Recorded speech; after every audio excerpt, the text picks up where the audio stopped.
Star Wars The Rise of Skywalker and its official trailer debuted today at Star Wars Celebration over in Chicago, leaving a lot of fans speechless of what they heard at the very end of the teaser, which was of course the presence of Emperor Palpatine and his laugh, that is very iconic among all Star Wars fans within the Skywalker saga. This is Mike Zero. If you guys are new to the channel, do make sure to subscribe to see future Star Wars content. Now, a lot of people have been questioning me and a lot of people, on the internet on the whole entire situation here of Emperor Palpatine's laugh being inserted into Star Wars Episode 9's teaser trailer. Is it a marketing stunt? Is Palpatine really back? Does it match up with the leaks that we have been talking about for months on end now? And all thanks to, one of the guys associated with Empire Magazine. He was able to confirm that J.J. Abrams confirmed that Emperor Palpatine is indeed back in action for, of course, Star Wars The Rise of Skywalker, and will indeed be played by Ian himself, Ian McDiarmid. Now, this is what, he had to say. This comes from James Dyer. If you guys would like to go ahead and check out the tweet below in the description and in the comments section, go ahead and check it out.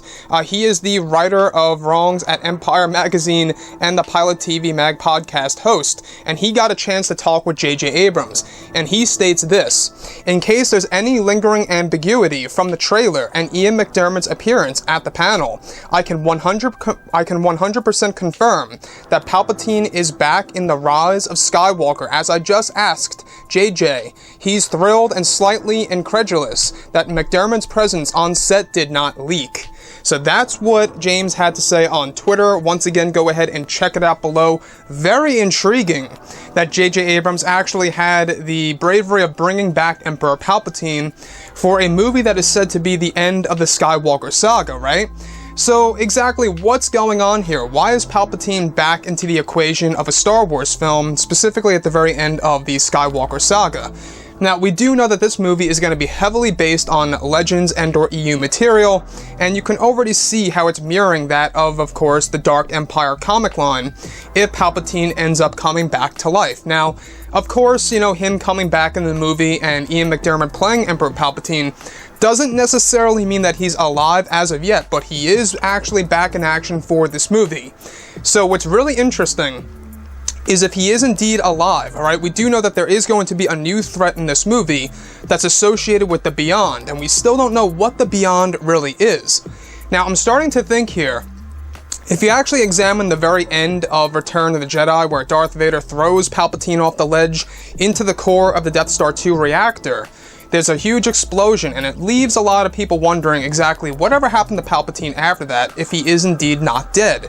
It's very possible that the Beyond is actually going to end up being some kind of dimension or some different realm that maybe Palpatine got sucked into after the Death Star 2 explosion that ripped, pretty much, a tear in space and time, and maybe Palpatine got stuck in there for years on end and took many decades to come back, to where Rey and, of course, Finn and Poe are all going up against the First Order and stuff like that. That's just an assumption on my part. But the fact that there is going to be a new threat in this movie that is associated with the Beyond, and if you actually, look at the facts now that Palpatine is back in Star Wars Episode 9, being portrayed by Ian himself, he most likely is the new threat that we have been talking about. Now, we do know that there is at least a new villain in this movie. Is it going to perhaps be a different version of Palpatine? He may sound the same. It may be Ian once again. But are we going to get a Palpatine that we have never seen before? Now, we do know that there are going to be two villains in this movie.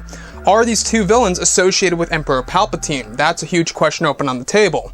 So like I say, guys, today is a very exciting day. I feel like that Palpatine really saved Star Wars. A lot of people are very happy about what's going on right now, about, what they heard at the very end of the teaser trailer. A lot of people are just, pretty much very excited to see exactly what's to come in the coming months in the form of, BTS reels and TV spots and a new full trailer in the future. And I gotta say, guys, J.J. Abrams, it seems as though that he really tried his very best in order to really recapture the feeling of Star Wars. And I know that there are some people out there that aren't really too satisfied with the teaser, which is fine, but I feel like that a majority of Star Wars fans right now are actually looking at it as a decent to a pretty much, very, very good trailer, and I will agree. I think it's a great trailer. It has a lot of emotion in it. It really hit me emotionally as a Star Wars fan, and they did a fantastic job editing it all together and applying the music and everything around those lines. So, what do you guys think about Palpatine being back in Episode 9, and of course, matching up with the leaks that we've been going over these past months on end? And if you guys did enjoy the content for today, do make sure to drop a thumbs up on this video to support the channel. I thank you all so very much for the kind support, and I'll catch you guys next time.